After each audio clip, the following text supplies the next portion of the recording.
Welcome to First Alarm Family First. I'm Jen Herrera alongside Carolyn Acosta, and we have a very special guest with us today, Lieutenant Dr. Elio Perez. We were laughing earlier because Elio, underneath your name on the screen right there, you can hardly read it because there's just like so many letters and titles that go with that. Thank you for being here. Thank you for having me. Yes, Elio. Can you tell us a little bit about your background and what led you to pursue your fireman career and mental health? Sure. So I feel that my story is truly a story of resiliency and overcoming. So in the spirit of complete vulnerability, I dropped out of high school in the 11th grade. And that decision put me in a trajectory that I find myself now. So I dropped out of high school, and when I was 17 years old, I was only really good at something in high school, two things, and one of them being history and the other thing being ROTC. So the minute that I got out, that I was done, I put my focus on, I'm like, I want to join the military. So I joined the military. And as luck would have it, my graduation date from basic training was September 12th, 2001. Wow. So I really wasn't expecting for that curveball to happen. And then I became a paratrooper. I went and was stationed in Vicenza, Italy, 173rd Airborne Brigade. And then after that, obviously I met my wife, love of my life, Annette. Then I went to Iraq, where I was there for a little bit under 14 months. And that was an incredible experience. Then I got out of the military, and I've always wanted to fulfill my dream of becoming a firefighter. So I immediately enrolled into Miami-Dade, became a firefighter, got hired with Miami-Dade Fire Rescue, the only all veterans class that we've ever had. So the camaraderie was extremely like present. To this day, we all talk to each other because we're a very selective band of brothers. Right. Joined that, and I decided to use my veteran benefits, the GI Bill, and I went to school, got my associate's degree, got my bachelor's, got my master's in nursing practice. I'm a psychiatric mental health nurse practitioner, and I got my doctorate in nursing practice. And currently, right now, I find myself under a special assignment under a unit called the Crisis Response Unit, where we serve the citizens of Miami-Dade County in mental health crises, suicide attempts, anything that's mental health related, we respond to them. Wow. Not bad for a high school dropout. No, Not my bad friend. at all. wear a lot of hats here. Yeah, there's a lot to unpack here, A lot. and I want to talk about all of them in detail and give them each the attention that they deserve, because it explains why you're in the position you are in now and how you are helping people. But I want to go back. You just described your experience in Iraq as incredible. Mhm. A lot of times when we use the word incredible, it's in a positive way. And I'm sure there was some positive to take away from that. But I imagine the word incredible meaning you saw things you never expected to see. That's the true essence of the incredible that I wanted to state. It was those that know of war could really talk about war, because we're doing some of the worst things that we can to other fellow human beings. And just the fact that, I mean, obviously I was serving my country, but nobody really prepares you at the age of 19 to write your obituary. That's what I had to do right before I went. And I remember Jen just sitting there, eyes full of tears, and just, how do I write this? I haven't even begun to live. And I'm writing an obituary to my parents. So that always sticks to me. Like it's very unnatural and not very common. I lost a few friends there. I had a few missed calls, near misses, and I saw the ramifications of what happens when you come back from a deployment. Like my debriefing after 14 months in Iraq, they put us in a room through no fault of the military at all, because we were kind of still learning this game. They put us in a room together, and psychiatrists came in. There was about 300 of us in there, and the guy pretty much said, "Who here has seen a dead body?" Everybody raised their hands. Who here saw one of their friends get killed? A good chunk of us rose our hands. And then he goes, "Who wants to talk about it?" No hands were raised. So with that being said, I feel that model led to an incredible increase in suicide rates throughout the military. I mean, we're losing a veteran every 24 minutes. A veteran takes his life. So the problems of the veteran community almost mimic the problem of the first responder community. Mm-hmm. We kind of see the same events minus the war part. Was there ever a moment, given the trauma that you saw during your deployment, was there ever a moment where you thought maybe you shouldn't go into the first responder profession given the nature of it and the trauma that you would be exposed to, or were you not even thinking like I wasn't that? thinking about that because it's like, I've always wondered if the proper form of treatment for us firefighters, police officers, corrections officers, whatever it may be in the first responder community, to get an element of closure and relieve is to serve others, Mm-hmm. is to do the complete opposite of what you were once doing.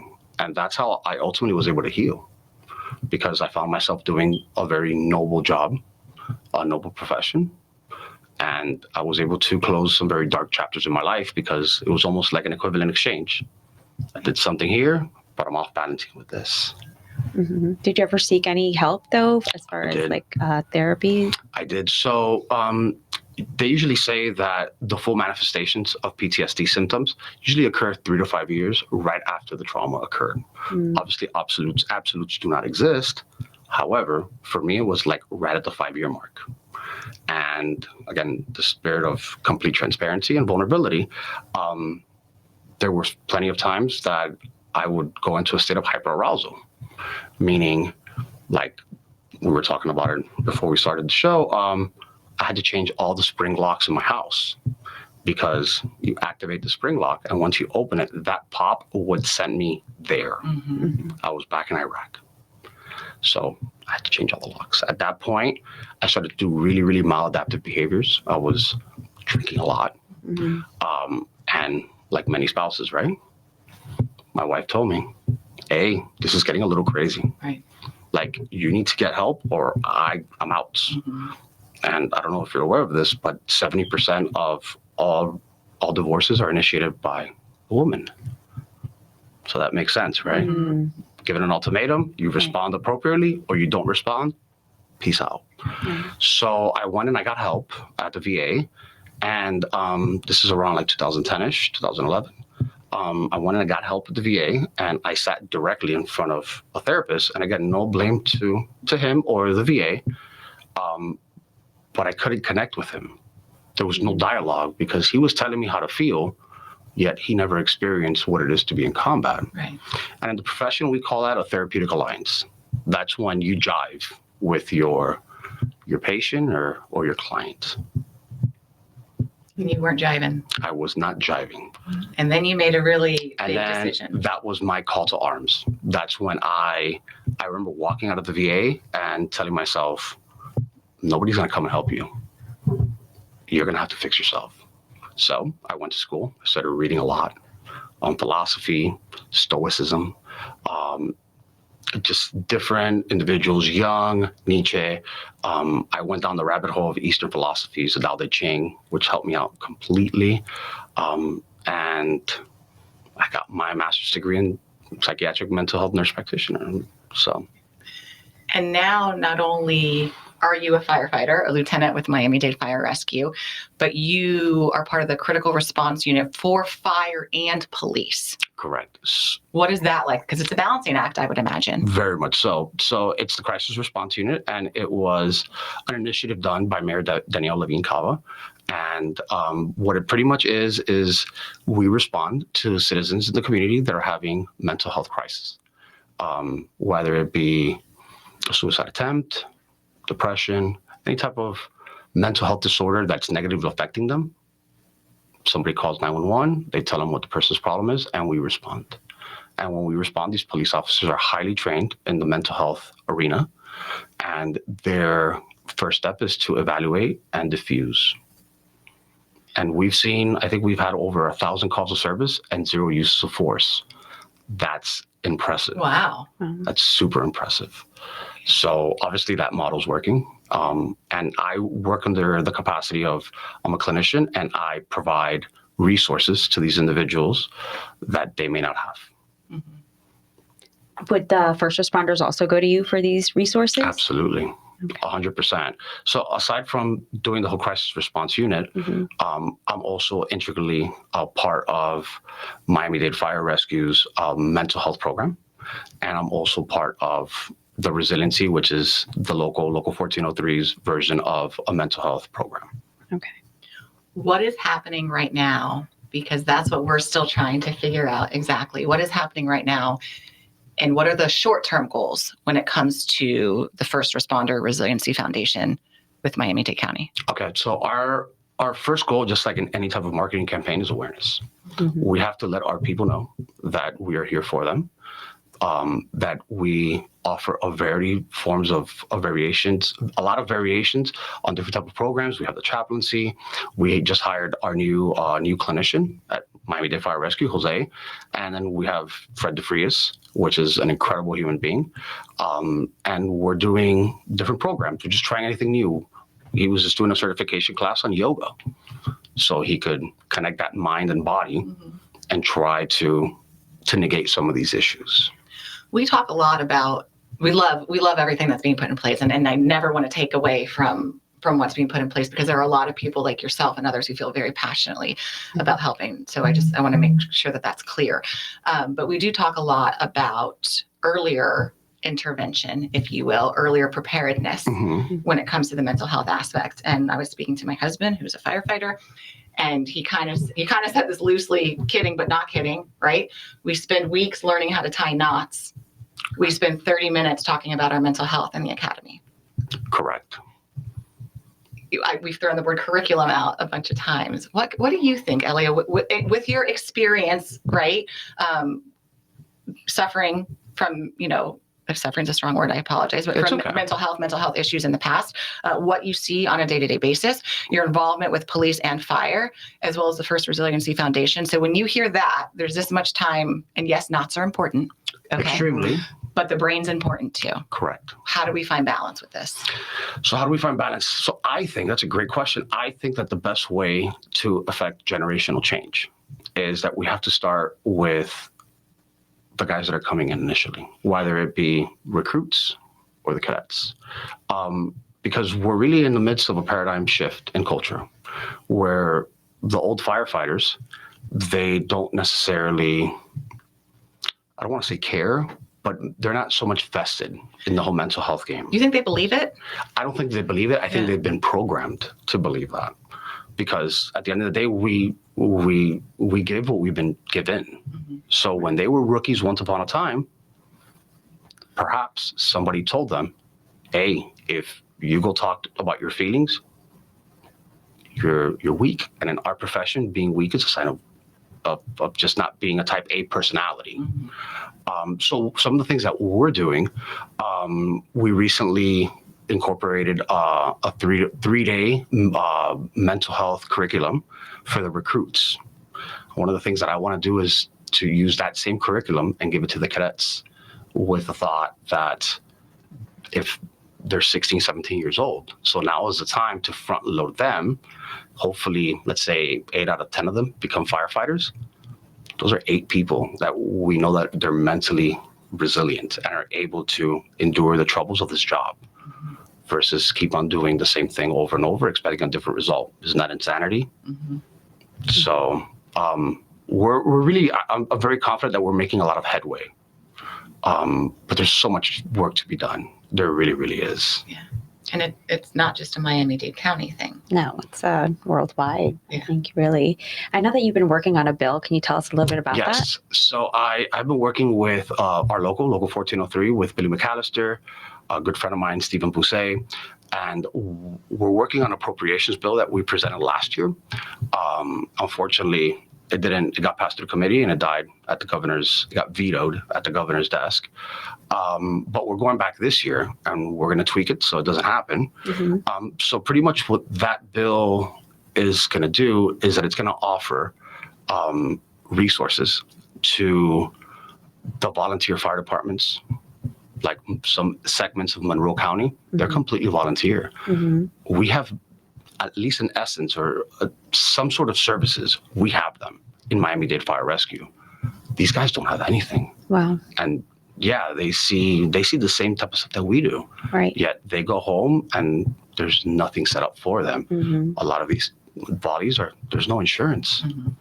How do you deal with this? So the good thing about the resiliency is that if this initiative does work out, we will be able to offer them free sessions at no cost to them.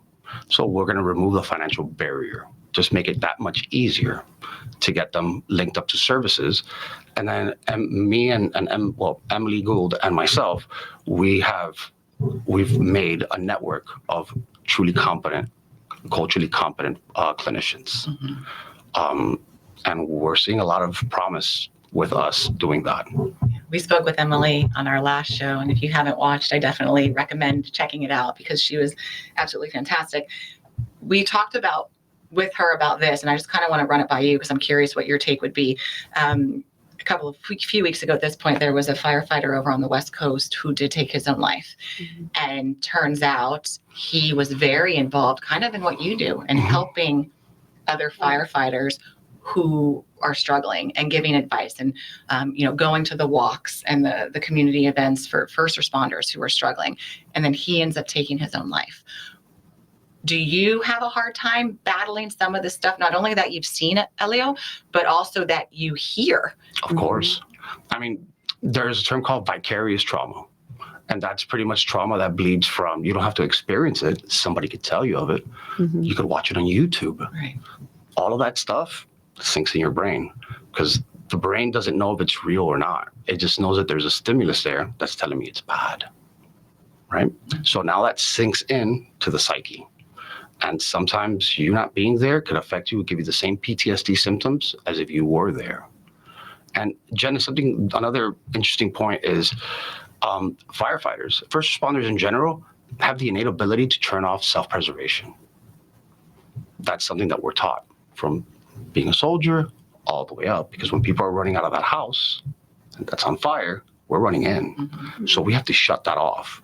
Now you compound that with years and years of trauma. Bad things happen now.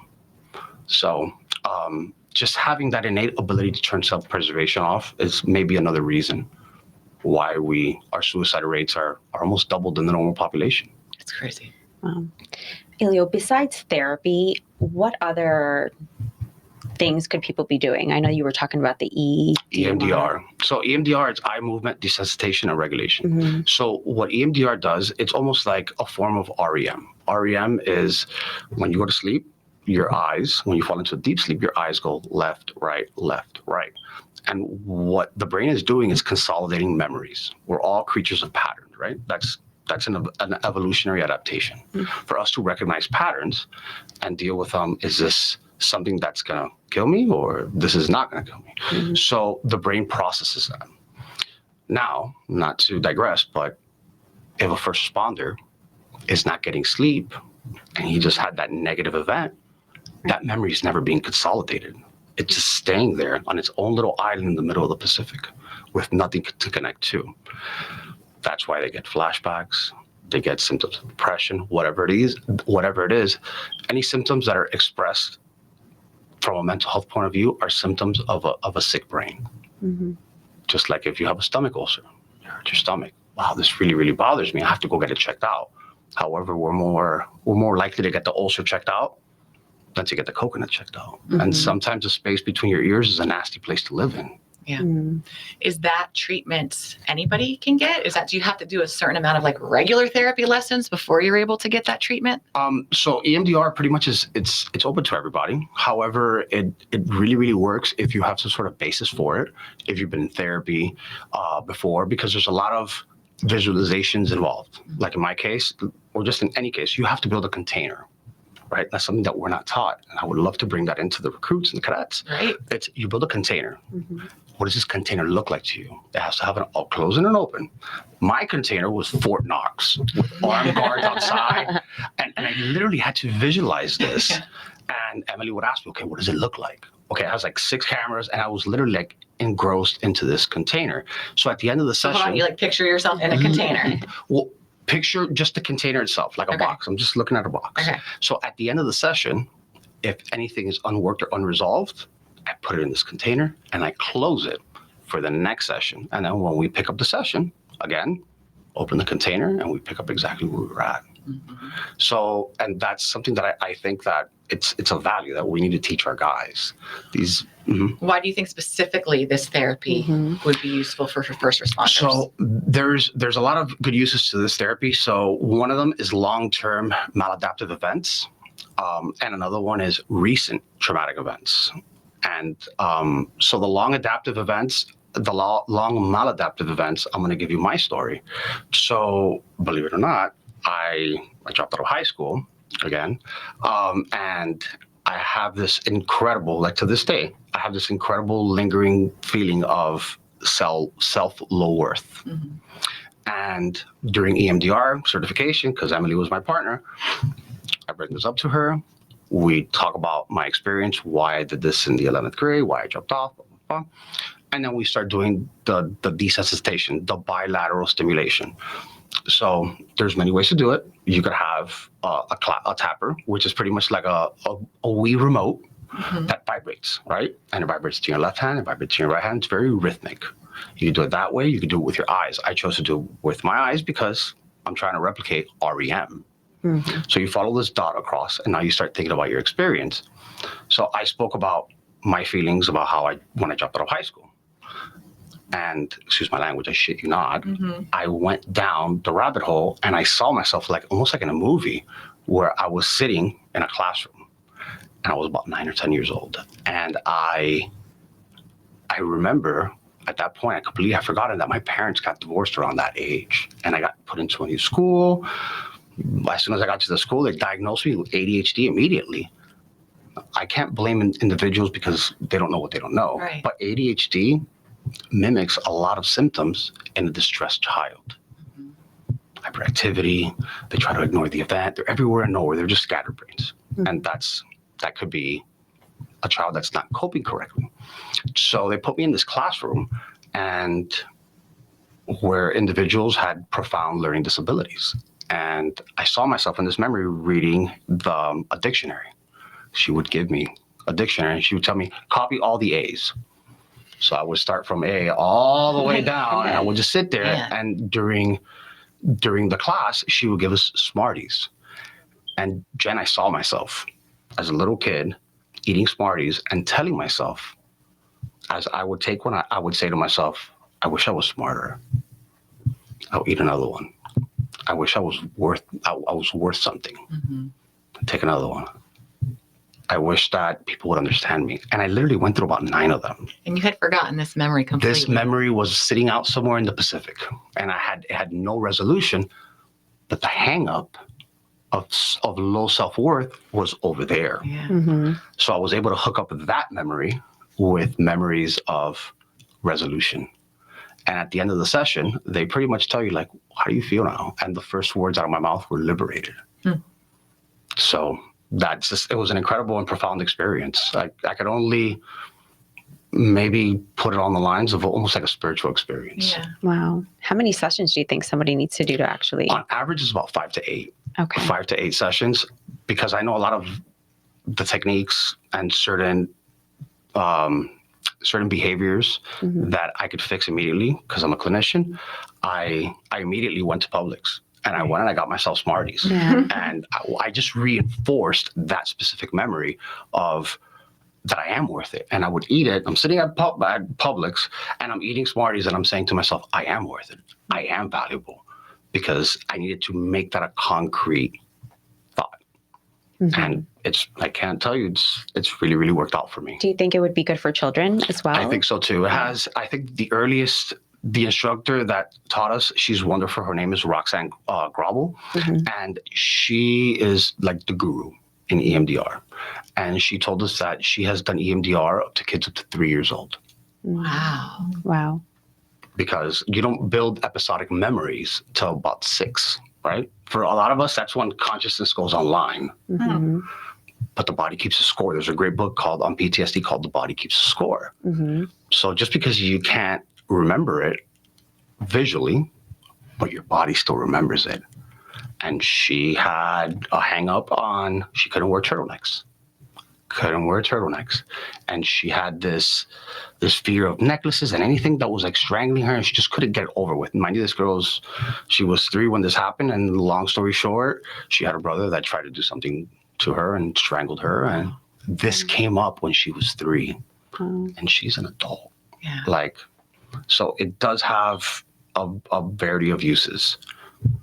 And it makes sense with first responders. You compound childhood trauma, Mm-hmm. right? Yeah. With just life trauma in general. Correct. And then on top of it, seeing what people should never have to see. Correct. It makes sense. Is this therapy? Okay, so I know it's available for the first responder, the Resiliency Foundation. Mm-hmm. Is it available for retirees as well? Oh, yeah. Yes, absolutely it is. What's the difference? And I don't know that this can be answered. Why were you able to ask for help? Why are certain people able to ask for help and certain people are not? So there was a book that I read a long time ago. I'm a huge bibliophile. And there was a book that I read a long time ago, actually reading to my kids. And the title of the book is called The Boy, the Fox, the Mole, and the Horse. Right? The little boy is lost in the forest. And he looks at the mole and he tells the mole, "What's the bravest thing that you've ever done?"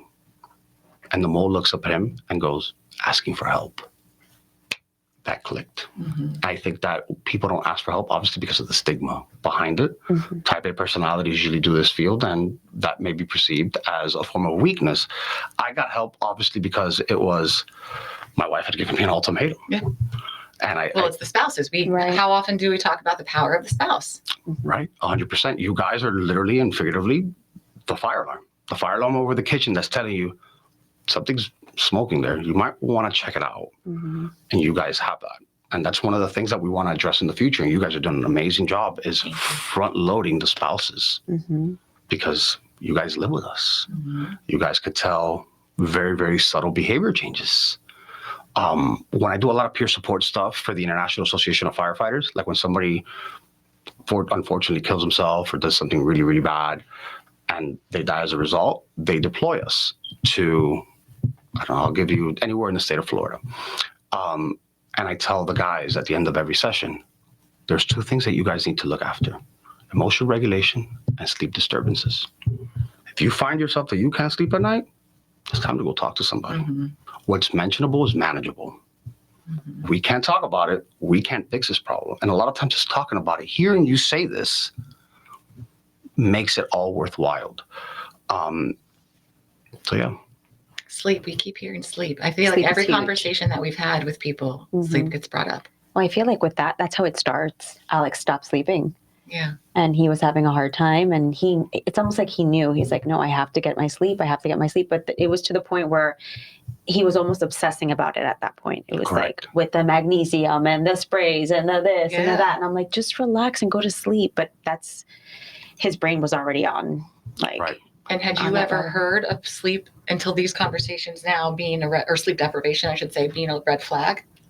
I have. I did hear about sleep being so important because without that, your brain is not functioning well and you're not making rational decisions and stuff like that. But I just figured, you'd catch up on it during the day. Yeah, or that's something, exactly what I would have thought. I would have you been know. like, okay, yeah, you're not sleeping. It's a crazy time, but Yeah, take a nap. you'll figure it out. You'll figure Right. it out.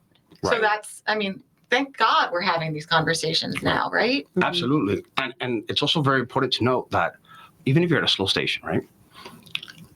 The sleep that we get at fire stations is not even sleep. It's almost like meditation. You're offline, but you're still online Because you're waiting. Right. because you're waiting, right? Mhm. So I'll use my case. I'll use my example. Busy night. I go home. I just shifted from being a firefighter to a dad. Yeah. I have dad duties. So With 4 kids and a newborn. before kids and a newborn, right. So I can't be sleeping. Yeah. I have to be acting. So now that's sleep debt, something that we call sleep debt, doesn't get paid. So when you I used to hit a wall around 4 or 5 o'clock in the afternoon where I would become irritable. You couldn't talk to me because I had 36 hours of not sleeping. Mhm. Yeah.